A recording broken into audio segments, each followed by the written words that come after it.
Problem is क्या? मतलब actually the problem is. अरे क्या एक्चुअली, सीधे हिंदी में बात करना। बात यह है कि शिमला में बर्फ गिरेगी तो ये आत्महत्या करेगा। शिमला में बर्फ पड़ेगी तो ये आत्महत्या करेगा? हाँ, वो ममता का ही है ना। वहाँ बर्फ गिरेगी तो उसको सर्दी होगी, उसको सर्दी होगी तो ये दुखी होगा, ये दुखी होगा तो आत्महत्या करेगा। ये जाना चाहता है वहाँ भाड़े का, वो थोड़ा भाड़े का पैसा, भाड़ा, गाड़ी भाड़ा चाहिए? भाड़ा मतलब उधार चाहिए? नहीं, उधार नहीं। तो fruits 30 rupees. Thank you, how sweet. इसकी क्या जरूरत है? नहीं, ये तो मेरा फर्ज है, 30 रुपीज दिए है ना। क्या है 30 रुपए? क्या है कि भाड़ा नहीं देना ये कायदे से गुनाह है। पिछले 3 साल से आपने भाड़ा नहीं दिया। मैंने सोचा कि मैं जाके ये ना कायदा सिखाने आया है मुझे। नहीं, मेरी हालत में मुझसे भाड़ा वसूल करने आया है। ऐसी क्या बात कर रही हैं आप?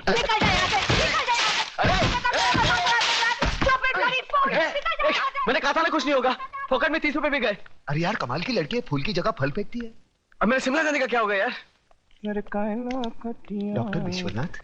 Yes doctor Vishwanath. हाँ, क्या बात है? डॉक्टर विश्वनाथ, अभिनव केमिस्ट के वहाँ आप यहाँ की दवाई और इंजेक्शन चोरी से बेचने आते हैं ना? ए चुपे, किडनी चोर, ज्यादा बात मत कर। खून बेचता है यहाँ से, मेरे को सब मालूम है, मैं सबको बोल दूंगा। बंद कर मुंह, मत खोल इधर। मुंह मत खोल तो जेब खोल। चल, कितना है बोल। अरे 500 रुपए है। साला इतना कमाता है और 500 रखता है। चल हट हट, बाहर मत बोलना रे। साला तेरे जैसे गंदे आदमी से कभी पैसा नहीं लेता, मजबूरी है इसलिए। 500।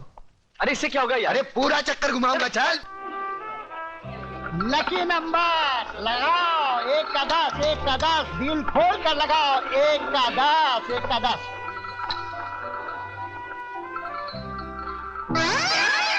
इधर भी उजड़ा चमन। मैडम, लगता है आज आपका लक फेवर नहीं कर रहा। अरे चल प्रताप, चल कहीं और चलते हैं यार। चलना यार। चल 500 रुपए लगा देते हैं। बनी तो बनी, नहीं तो अब्दुल गनी। अरे कुल मिला के 500 रुपए हड़ पे हैं। वो भी चलेगा तो पेट्रोल के भी वांदे हो जाएंगे। रात को कौन पेट्रोल देखता है यार? हाँ? अरे तेरे को भी धनिया की आदत है, मालूम नहीं यार? छोटा मगज। हाँ मालूम है। चल, ये उजड़े चमन अंधेरे में चश्मा पहनकर लोगों को उल्लू बना रहा है। आंखें तो ठीक है ना तेरी? मेरी आंखें बिल्कुल ठीक है, ये देखो। लगता है तुम्हारी आंखों में कुछ खराबी है। क्या आप बकवास करते हो? कौन हो तुम? अरे क्या बात कर रहे हो? आप इन्हें नहीं जानते? ये शहर के मशहूर आई सर्जन डॉक्टर झुंझुनवाला है। डॉक्टर झुंझुनवाला? डॉक्टर साहब मुझे माफ कीजिए, प्लीज बताइए ना मेरी आंखों में क्या खराबी है? मेरी आंखों में आंखें डालकर देखो।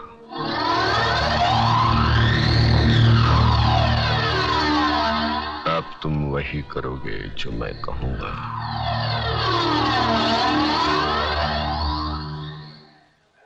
अतुल, लगा दे 500 की हरियाली।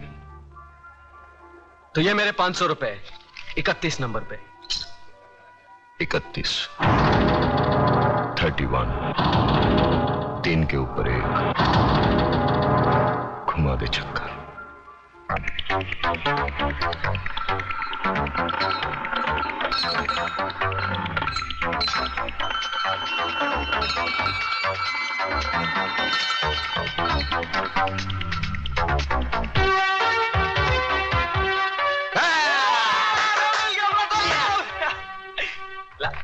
ये आपके 5000। उजड़े चमन, 5000 के कितने होते हैं? 50,000। अतुल, हाँ, तो घुमा दो चक्कर 5000 का 33 नंबर पर।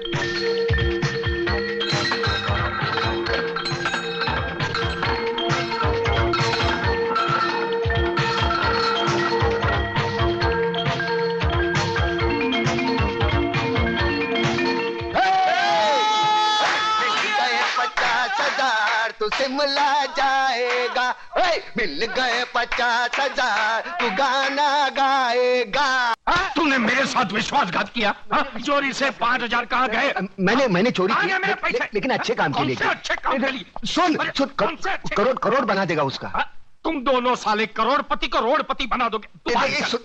मेरे घर में नहीं रहने का। बाहर निकल। मेरे को बाहर निकल। मेरे को खाने दे, बाद में निकलना बाहर। तो मेरे लिए बाहर निकल।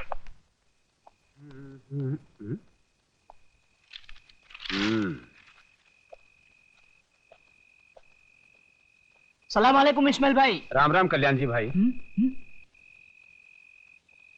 कल्याण जी भाई, किसी ने सच कहा है, अगर पेट में दाना पानी ना हो तो रात को नींद उड़ जाती है। तो बे उजड़े चमन, सुनाता किसको है?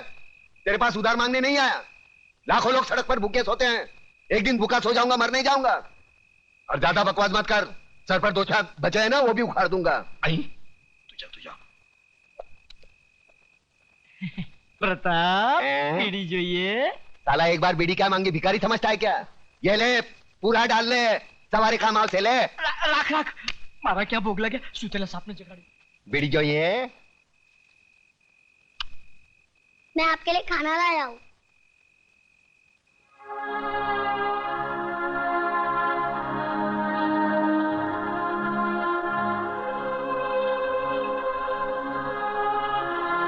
तूने खाया? माँ ने आधा खिलाया और आधा अपने हिस्से का मेरे लिए भेज दिया है ना। देख छोटू, आज तक मैंने किसी के हिस्से की भूख प्यास नहीं छीनी। जा अपने हाथों से अपने माँ को खिला जा। एक बात पूछूं मामा? क्या कहा? मामा। वाह छोटू वाह, मैं तो रिश्तों को भूल ही गया था, तूने वापस याद दिलाया। चल पूछ, क्या क्या पूछना है? मामा, बचपन में अगर तुमने अपनी माँ से कहानी सुनी होगी तो मुझे भी सुनाओ ना।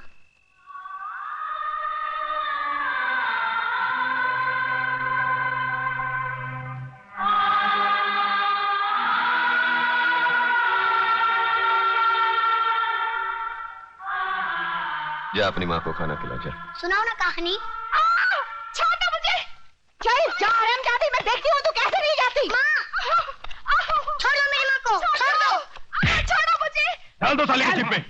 माँ, मेरी माँ को बचा लो, बचाओ बचाओ। वरना लोग उसे उठा के लेके जाएंगे। मामा बचा लो मेरी माँ को, बचा लो मेरी माँ को, बचा लो मेरी माँ को, वरना लोग उसे उठा के लेके जाएंगे। बचा लो मेरी माँ को, मामा बचा लो मेरी माँ को।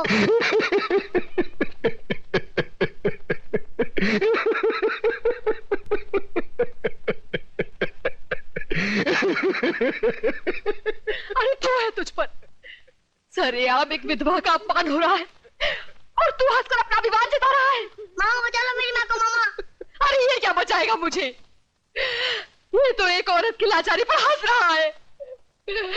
ऐसे लोगों की जहरीली हंसी से तो एक औरत को वेश्या बनने में भी शर्म नहीं आएगी। अरे चुप कर, शर्म तो तेरे को आनी चाहिए।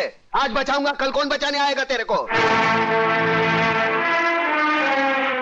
औरत इसलिए नहीं कोठे पर बैठती क्योंकि वो बेबस है, इसलिए बैठती है क्योंकि वो जंग लड़ना नहीं चाहती। कुत्ते की तरह जीने की आदत पड़ी है सबको। अरे इज्जत से जीना है तो खुद लड़ना सीखो। ऊपर वाले ने हाथ दिया है, लगे फैलाने, मुंह दिया है, लगे गिड़गिड़ाने।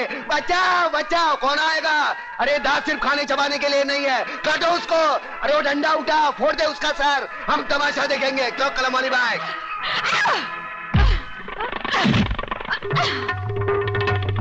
एक औरत को धंधे पर बिठाना चाहते हो तुम? छोड़ो जी तुम लोगों को, कमीने, कुत्ते, हरामजादे।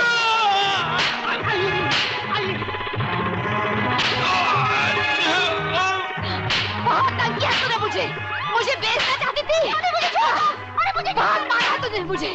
कल से पानी भरे तो ही जाएगी। मैं जाऊंगी। छोड़ दो मुझे। बचाइए तू। अरे कहाँ छोड़ोगे? खोल दरवाजा, खोल। देखा प्रताप, देखिए अपनी जुबान की ताकत। इन लोगों में क्रांति की ज्वाला सिर्फ तुम जगा सकते हो। अरे छोड़ना ज्वाला की बात, यहाँ बीड़ी जलाने के लिए माचिस दूसरे के पास मांगनी पड़ती है। क्रांति की बात एक होने पे तेरा बाप हूँ। चलो चलो भाई, अपने अपने घर पे जाओ। चलो। अरे कल्याण जी, इस्माइल, हाँ ये है ना साला तुम्हारी वजह से बिगड़ा ही है। मैं तेरा मुनी मुंह, लोग क्या कहेंगे? तू क्या करता है वहाँ पे? आप वो साले गुंडे मोबाइलियों के साथ में नहीं तो तेरे को 2 वक्त खाने की रोटी नहीं मिलती। अरे क्या क्या बकबक कर रहा है? अरे इधर मारना नहीं, छोटा मगज होता है, आदमी मर सकता है। अरे ये चल अंदर चल, तेरी वजह से खाना नहीं खाया मैंने। चल। क्या हंस रहा है? क्या हंस रहा है? तेरा कैरेक्टर मेरी खोपड़ी में नहीं बैठता। अरे नहीं बैठे तो ना सही। तू मेरे को एक बात बता पहले। क्या? मेरे पैसे से तुम लोग दोनों आंकड़ा खेलते हो? ना, हैं? ना, ना। हैं? मटका बटका तो नहीं ना। खेलते हो ना? दारू बारू पीते हो? बीड़ी की बात आती है, मुंह बंद कर। बेटे रंडीबाजी तो नहीं करते हो ना? अरे कलम अली भाई, एक बच्चे के साथ कैसी गंदी बात करता है? ऐसी गंदी चीज नहीं करना बेटे। तो फिर मेरी लक्ष्मी को क्या तुमने फिल्म लाइन में डाला है? कंफर्म करोड़, 1 करोड़। चल खाना खा के गाना गाते। तुम मेरी इकलौती बेटी हो ममता, सो मुझे मालूम है कि अगर तुमने कोई लड़का चुना है तो जरूर वो कोई हीरा होगा। वो कोई बिजनेस मैग्नेट है या इंडस्ट्रियलिस्ट? नहीं डैडी, इनमें से कोई नहीं है। तो फिर जरूर वो किसी बड़े अफसर का बेटा होगा, या इनकम टैक्स ऑफिसर का, या कस्टम कलेक्टर का, या फिर पुलिस कमिश्नर का, या मेजर जनरल का। इनमें से भी किसी का बेटा नहीं है वो। अरे वाह, तो फिर जरूर वो किसी मंत्री, डॉक्टर या इंजीनियर का बेटा होगा। हाँ? तो फिर किसकी औलाद है वो? कोई गरीब घराने का है या किसी झोपड़पट्टी में रहता है वो? हाँ। क्या मतलब? शहर के मशहूर बिल्डर योगराज की इकलौती बेटी दुल्हन बनकर झोपड़पट्टी में जाएगी? बिल्कुल नहीं, नामुमकिन। डैडी, आपने लक्ष्मी नगर का नाम तो सुना होगा? सुना है, सुना है। शहर के बीचों बीच एक सड़ी हुई झोपड़पट्टी है, वही रहता है ना वो। हाँ। लक्ष्मी नगर का नाम तो ऐसे ले रही है जैसे शहर के सारे रईस वही रहते हो। डैडी, वो लक्ष्मी नगर के मालिक लक्ष्मीदास जी का बेटा है। क्या? क्या? अपने लच्छू का बेटा है वो? लेकिन तू तो कह रही थी झोपड़पट्टी में रहता है वो। अरे बेटी, वो लक्ष्मी नगर का मालिक है, मालिक। वाह बेटी, मैं तुम्हारी पसंद की दाद देता हूँ। यूं समझ लो तुम्हारी शादी पक्की। मैं कल ही जाकर लच्छू से बात करता हूँ। अब तो तुम खुश हो? Thank you daddy, thanks.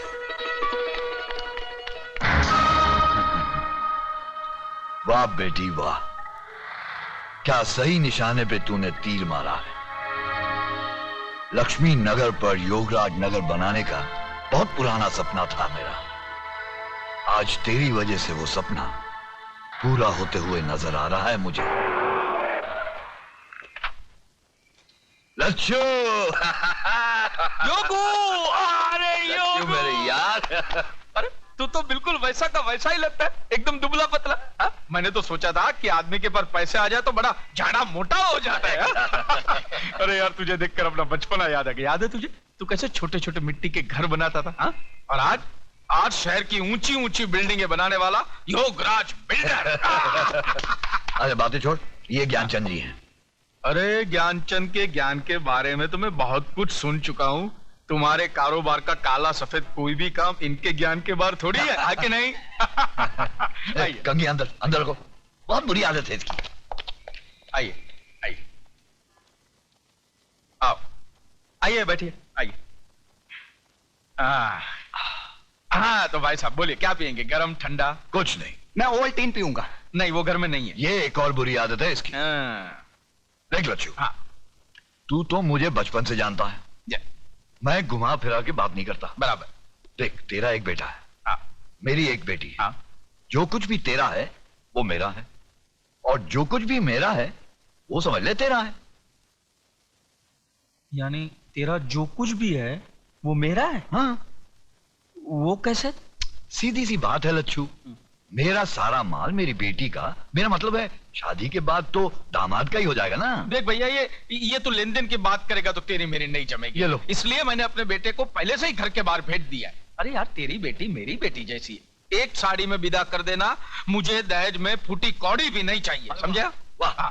नहीं। और दिन रात एक करके जो मैंने दुनिया भर की दौलत कमाई है वो किसके लिए? मुझे नहीं मांग। देख, मैंने तो फैसला कर लिया है, 1 करोड़ नगद मैं ममता को दूंगा ही। 1 करोड़ नगद? 40-50 लाख रुपए के गहने हैं, और फिर एक छोटा सा बंगला 3 करोड़ का। ये सब मैंने अपने बेटी के नाम कर दिया है। 40-50 के गहने मतलब 1.5 करोड़, और 3 का बंगला 4.5 करोड़। बाकी उसके बैंक के खाते में कुछ 2-3 करोड़ रुपए तो जमा है ही।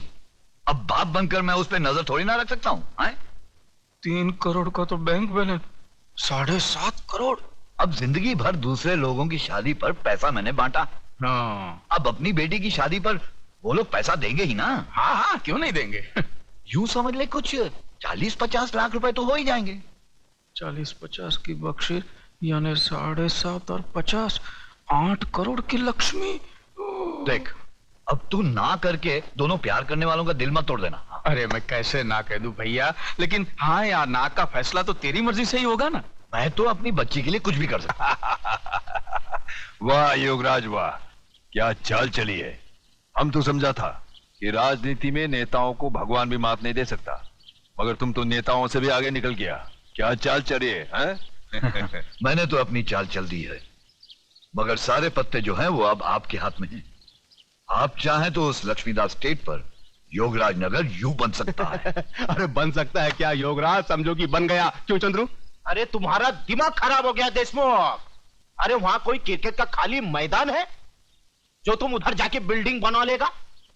रे अरे हमारा तो समझ में नहीं आता है कि तुमको इस राज्य का मंत्री पद कैसे मिला। 40 साल से बसा लोगों को हटाएगा कैसे? अरे भाई 40 साल से जो काम नहीं हुआ वो 40 मिनट में कर देगा। झगड़ा तो मत करो तुम लोग। नहीं चतुर जी, नहीं, अभी नहीं, प्लीज। इलेक्शन सर पर है अभी, और वो इलाका मेरा वोट बैंक है। आपको जो कुछ भी करना है इलेक्शन के बाद कीजिएगा, प्लीज। ए ना चल बे, ए ना चल बे। अरे ऐसा लफड़ा तो इलेक्शन में होता ही रहता है। अरे काम करेगा दादा, नहीं समझा? अरे तुम हमको बदनाम करो, हम तुमको बदनाम करता है। हा? हा? अरे बरसों से जो हम जैसा देशभक्त नेता लोग करता आया है। रहा दंगा फसद का बात, दंगा फसद के मामले में दादा का हाथ पूरा हिंदुस्तान में कोई नहीं पकड़ सकता है। बस बस, बहुत तारीफ हो गया, अभी आगे बोलो, करना क्या है? अरे इलेक्शन का 2-4 मीटिंग के बाद एक जोरदार धमाका। भाइयों और बहनों, आजादी के बाद कितने इलेक्शन आए और गए, कितने नेता आए और भाषण दे देकर चले गए, लेकिन इस बार हमने दोनों पक्ष के नेताओं को एक ही साथ बुलाकर आपके सामने खड़े कर दिए हैं। तो लीजिए, ये हैं जनता जागृति दल के नेता श्री बब्बन राव देशमुख, और इनकी निशानी है डूबती नैया। इसलिए ये हमारे देश की डूबती नैया को बचाने आए हैं। बजाओ ताली। सुनो सुनो, ये है क्रांति दल के क्रांतिकारी नेता